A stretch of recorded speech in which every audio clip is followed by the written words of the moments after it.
അങ്ങനെ ഡയറ്റിങ്ങിൻ്റെ ഭാഗമായിട്ട് ഞാൻ രാത്രിയിൽ സലാഡാണ് കഴിക്കുന്നത്. അപ്പോൾ ഇതൊക്കെയാണ് കേട്ടോ സലാഡ് ഉണ്ടാക്കാൻ വേണ്ടത്. നമുക്ക് എങ്ങനെ ഉണ്ടാക്കാമെന്ന് നോക്കാം.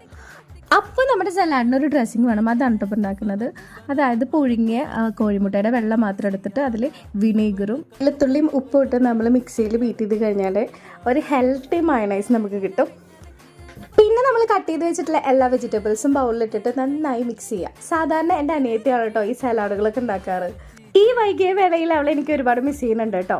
അപ്പോൾ ഇനി നമുക്ക് ഇതിലേക്ക് നമ്മൾ ഉണ്ടാക്കി വെച്ചിട്ടുള്ള മയണൈസ് ഇടാം കേട്ടോ. മിക്സ് ചെയ്യണം. അപ്പോൾ ഇത് വേണ്ടത് മിക്സ് ചെയ്യണം. ഇതിൽ എന്തൊക്കെ ആഡ് ചെയ്തത് നമ്മൾ പറഞ്ഞു. ഏകദേശം ഈ ഒരു കൺസിസ്റ്റൻസി ആയിട്ടുള്ളത് നമുക്ക് തുമ്പിക്ക് ടേസ്റ്റ് ചെയ്യുന്നുണ്ട്. അപ്പോൾ ഇന്നത്തെ വീഡിയോ ഇത്രയുള്ളൂ. വീഡിയോ ഇഷ്ടമാണെങ്കിൽ ലൈക്ക് ചെയ്യുക, ഷെയർ ചെയ്യുക, സബ്സ്ക്രൈബ് ചെയ്യുക. ബൈ.